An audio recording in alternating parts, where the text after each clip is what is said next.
안녕하십니까. 자, 여러분과 함께 소방설비 기사를 함께할 표정은입니다. 반갑습니다.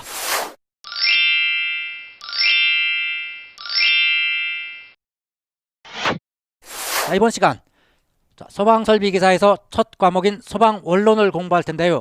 이 소방원론은 화재가 발생을 해서 연소가 되고 그게 화재로 확산이 되고 소화될 때까지 전반적인 과정을 다 공부하는 그런 학문입니다.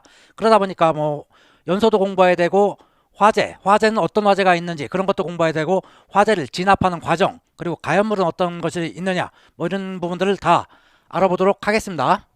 자, 맨 처음 보면 이제 연소 이론이 나옵니다. 연소의 원리와 성상. 자, 연소는 일단 타는 거죠. 탈연자, 탈소자를 씁니다. 가연물이 공기 중에서 산소 또는 산화제와 반응하여 열과 빛을 발생하고 산화현상으로서 빛과 열을 수반하는 반드시 빛과 열을 수반하고 어떠한 칼로리를 생성해내는 거죠. 그런 급격한 산화반응이라고 하고 있습니다. 급격한 산화반응. 자, 급격하지 않은 산화반응은 연소가 아니에요. 자, 녹슬거나 이런 것들 산화반응이긴 하지만 급격하지 않기 때문에 에너지를 방출하지 않습니다. 자, 이 급격한 산화반응을 하나 예를 한번 들어보면 우리 흔히 볼 수 있는 프로판 C3H8 이것이 산소를 만나다는 얘기죠. 산소를 만나면 CO2가 되고 H2O 물이 됩니다. 이렇게 되는데 개수를 한번 맞춰보면 C가 3개니까 얘도 C 3개 맞춰지고요. 그 다음에 수소가 8개니까 여기 H2가 있으니까 여기에 4를 해주면 수소가 8개가 되겠죠. 그럼 여기 2, 3은 6 산소가 6개 되고 산소가 4개 돼요. 그럼 둘 합치면 산소는 10개가 되네요. 그럼 여기 산소 10개니까 이렇게 개수가 맞게 됩니다. 여기에서 원래 이 프로판은 산소를 가지고 있지 않죠. 지금 여기에서 산소를 만난 거예요. 산소를 만나가지고 그것이 이 탄소가 산소를 만나서 CO2가 되고 산소를 만난 거고 이 수소가 산소를 만나서 H2O가 되는 이런 산소와 결합하는 반응 이거를 산화 반응이라고 합니다. 당연히 여기에서는 빛과 열을 수반하고 에너지를 방출하게 되겠죠. 자, 그리고 그 다음에 연소의 3요소를 한번 볼까요? 연소의 3요소 연소가 되려면 3가지 요소가 다 충족이 돼야 됩니다. 이 중 한 개라도 충족되지 않으면 연소는 발생하지 않습니다. 우리가 소화를 하다 보면 이 연소의 3요소 중 하나를 잘라내죠. 자, 그렇게 해서 소화를 하는 겁니다. 자, 연소의 3요소 가산점이 있습니다. 가산점, 가연물, 산소, 점화원. 가연물이란 여러 가지가 있겠죠. 목재도 가연물이 될 수 있는 거고 기름도 가연물이 될 수 있는 거고 금속 화재에 금속도 가연물이 될 수 있는 거고 그런 것들이 가연물이 되고요. 산소는 대기 중에 21%가 항시 존재하고 있습니다. 그래서 어느 정도 통풍만 되면 언제든지 조건을 만족을 하는 거고요. 그 다음에 점화원은 고온 표면이나 나화, 불꽃 이런 스파크 이런 것들이 점화원이 될 수 있습니다.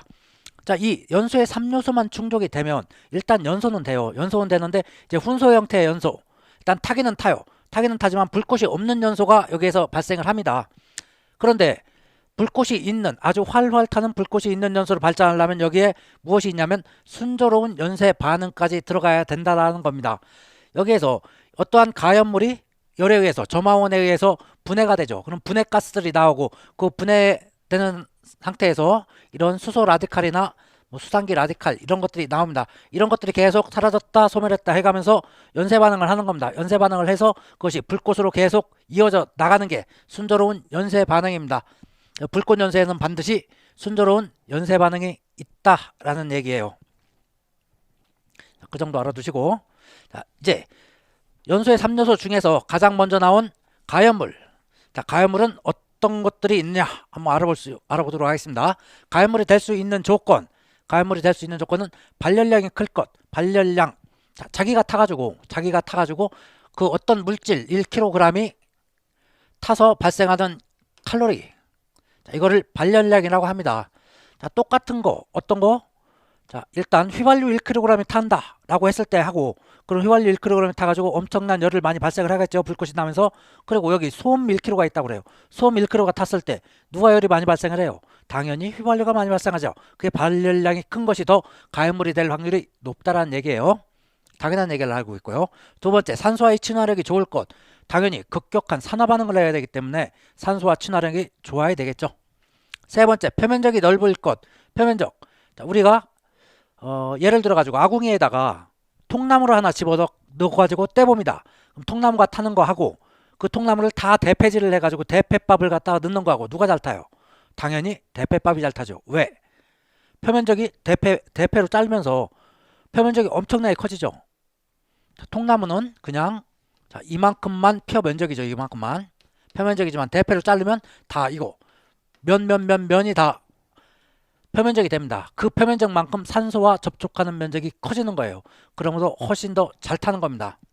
표면적이 넓을 것 하고 이제 활성화 에너지가 작을 것 그리고 열 전도도가 작을 것. 자, 이게 두 개가 나머지는 다 큰 것들인데 얘네 두 개가 작은 거죠. 그래서 문제는 언제나 여기에서 나오죠. 답은 여기에서 나와요. 둘 중에 하나에서 나와요. 거의. 왜 그러냐? 활성화 에너지라는 건 자, 이게 에너지예요. 그리고 이게 뭐 시간이라고 보면 그리고 여기에 자, 원인계 어떠한 통나무가 이 상태 지금 타지 않는 이 상태에 있어요. 이 상태에 있는 상태에서 에너지를 받아요. 열을 받는 거죠. 열 에너지를 받아요. 에너지를 받으면 이 에너지가 쭉 받으면 쭉 올라가죠.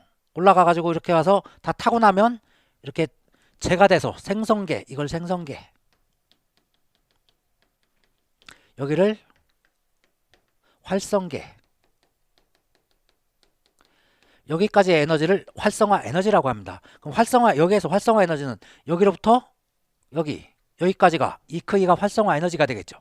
이 크기까지 올라가면 여기에서 이 나무가 분해돼서 뭐 메탄, 에탄, 뭐 메탄, CO 뭐 이런 것들이 쭉 나와요. 쭉 나오고 여기에서 이제 완전 연소, 불꽃 연소할 수 있는 수소 라디칼이라든지 뭐 수산기 라디칼 이런 것들이 나와가지고 불꽃 연소를 하게 됩니다. 여기에서. 그런데 지금 에너지는 여기까지 줬을 때 활성계에 도달했어요. 그런데 자 어떤 또 다른 나무가 하나 있는데 걔는 자 여기서 이만큼만 주니까 활성계에 도달하더라. 이만큼이라는 얘기예요. 이 에너지. 자 에너지는 얘가 작죠. 빨간 게 작죠. 당연히. 작지만 여기에 얘는 이게 도달한다 이거예요. 여기에서 활성계에 도달을 했다 이거예요. 그러면 당연히 에너지를 조금 줘도 활성계에 도달하는 것이 더 가해물이 될 확률이 크다라는 거죠. 이만큼만 가도 타니까 얘는 이만큼 에너지를 줘야 타고 누가 더? 얘가 훨씬 더 잘 탄다는 얘기죠. 활성화 에너지가 작은 애가 훨씬 더 잘 탑니다. 그리고 자, 열 전도도가 작을 것. 자, 우리 이러한 나무가 하나 있다고 그래요. 그리고 여기에도 뭐 비슷한 재질이 뭐 하나 있다고 그래요. 근데 얘가 열 전도도가 크고 얘는 열 전도도가 작은 물질이에요.